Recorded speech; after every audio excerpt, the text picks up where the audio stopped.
Hi, I'm Rachel, and I'm here to recap my weekend of January 20th and 21st in reading, and I guess technically the week before it too.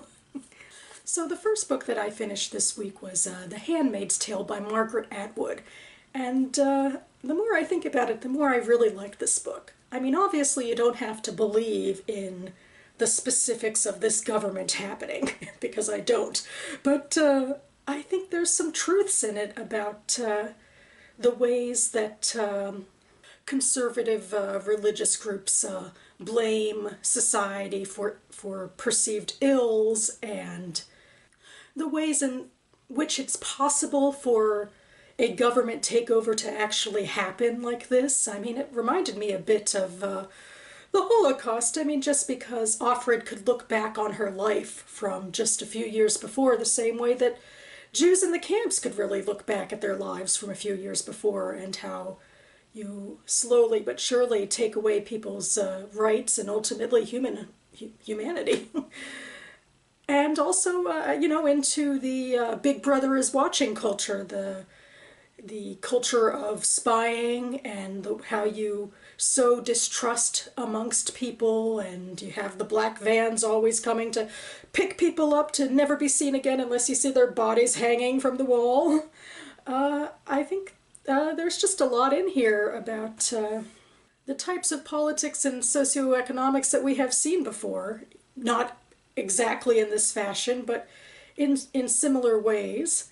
I also just like this book particularly, I think, because of the first-person narration of it. I'm just a fan of getting into someone's head to see how they deal with travesty, with suffering, with trauma. And I liked Offred. I thought that she was funny and irreverent, and because this book was written in 1985, she didn't have to be a badass. I think I might have said all of this in my video last week too. I did come out of this book thinking for the first time in a negative way about the TV series, because the TV series, by default of being more than just one book, will have to make Offred into more of a badass, and people who are lost in the book and you don't know what'll happen to them can't be lost on the show, because you have to have some sense of an ending or some sense of a purpose. And I think in a way that detracts from something from this book about how in these sort of totalitarian regimes, so often people don't just get out of it. You can't just be a badass and everything be okay in the end for you specifically. And I liked the idea that Offred, she was strong in her own way. I mean, I think I made it sound in the last video like I didn't think she was strong because she wasn't kicking her way out of everything, but I think she had strength in her own way, but believably she wasn't able to get out of things so easily on her own. And we got to see how people truly are victimized by things like this, and I appreciated that. But I have started watching the TV show, actually.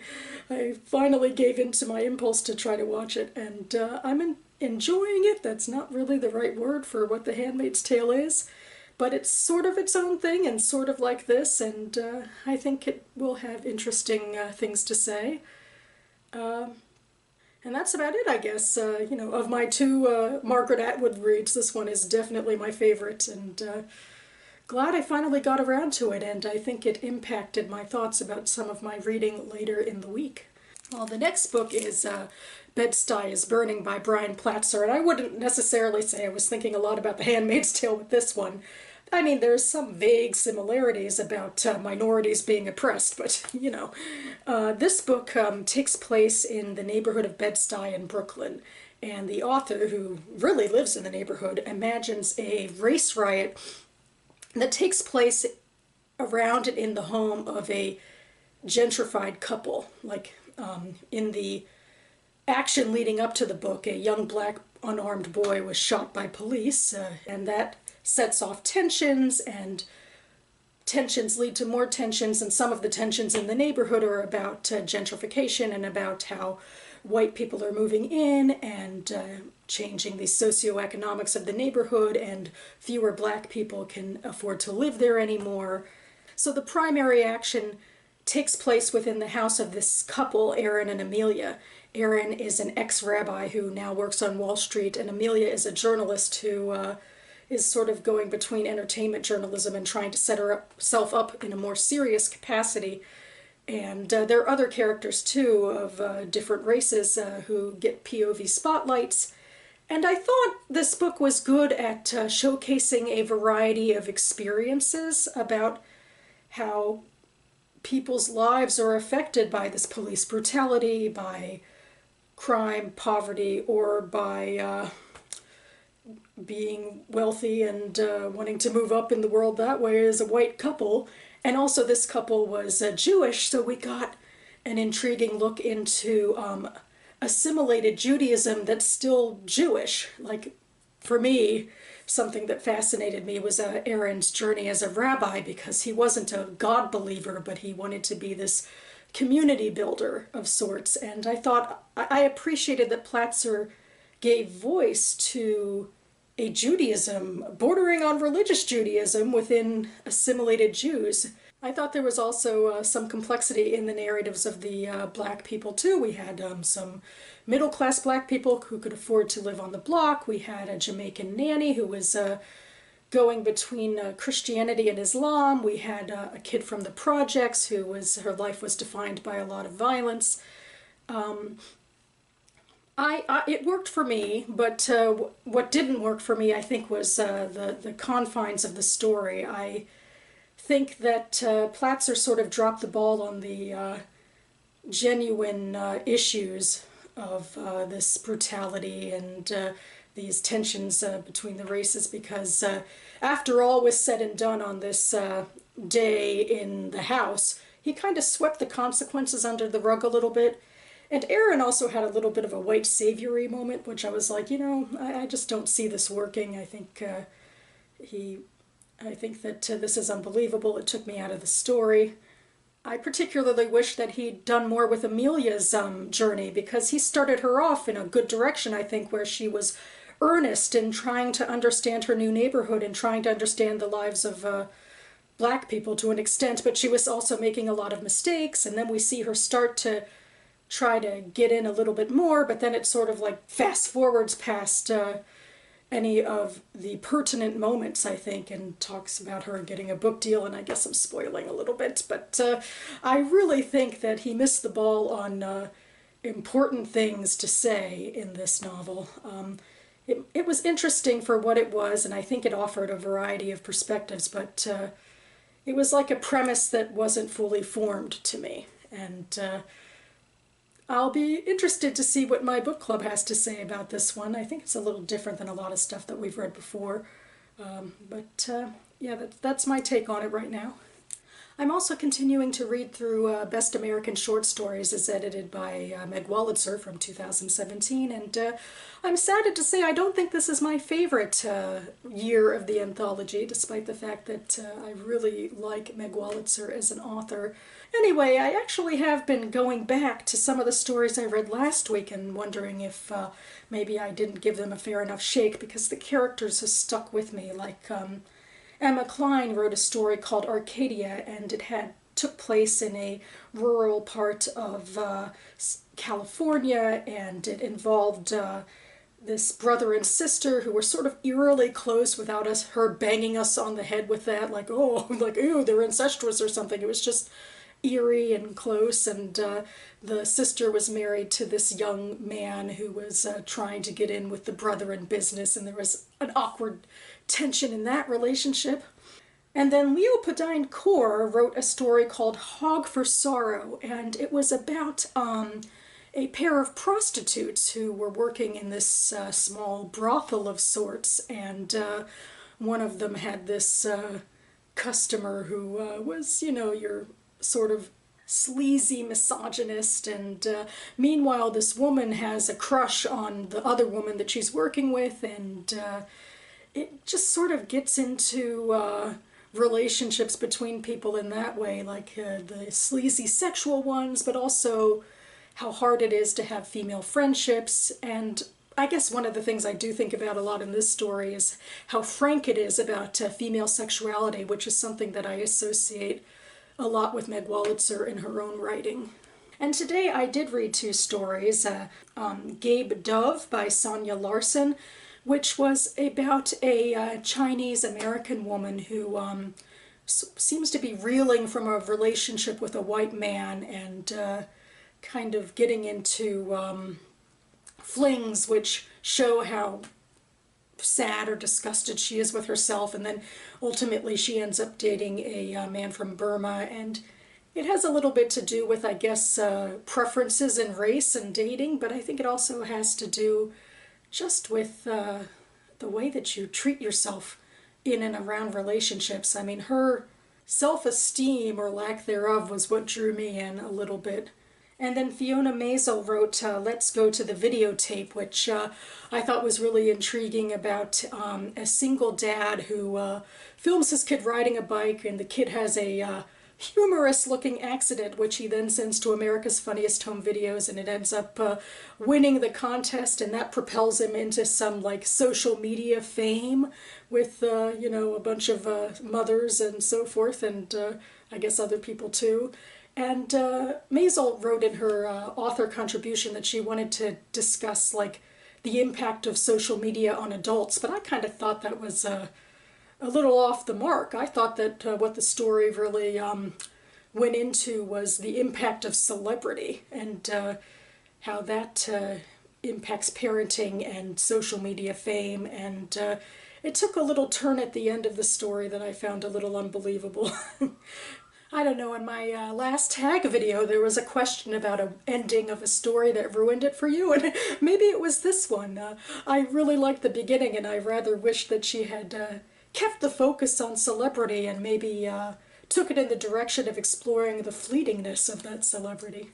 Next, I have started reading this memoir, Unorthodox, by Deborah Feldman. She was part of the Satmar Hasidic Jewish community, an ultra-Orthodox community, and this is the book that's reminding me a bit of the Handmaid's Tale, particularly in the way that the Satmar community rose up in the face of the Holocaust. And what Feldman articulates a lot in this book is how they used the Holocaust as this impetus of blame, of saying, well, because Jews were too assimilated, God let this horrible thing happen to us, and they use it as justification for keeping themselves so separate and in building up these rules that can sometimes be rather harmful. Like at one point, Feldman's going into how her family was keeping a schizophrenic cousin under wraps when really he needed treatment. And that reminds me of the Handmaid's Tale because, you know, the sons of Jacob are using the fertility crisis to prop up their agenda of saying, well, obviously the assimilated people were to blame, and we have to do things in this way because God was punishing us. I mean, it's a lot worse in a systematic way in Gilead, but there's still a lot of subjugation going on in this world, too, that people like Feldman are pointing out to the rest of us. And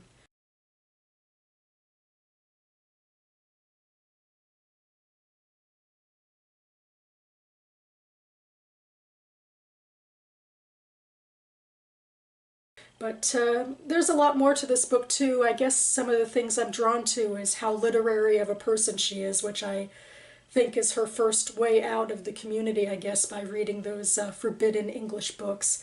And she starts every chapter off with a quote of a book that then appears somewhere in the chapter, usually.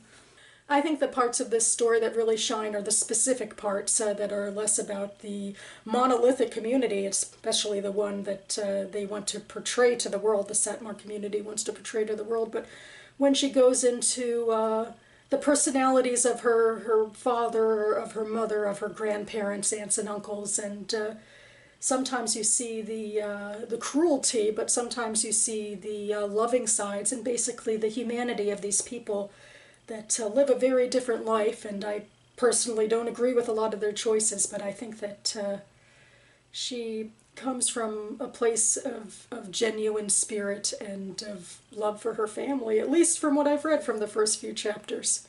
Spoiler alert, she does ultimately leave the community, I know that, but I appreciate her sharing this story. I think it's going to be very moving. Finally, kind of on the opposite spectrum of modern-day Judaism, we have this book, All Grown Up by Jami Attenberg.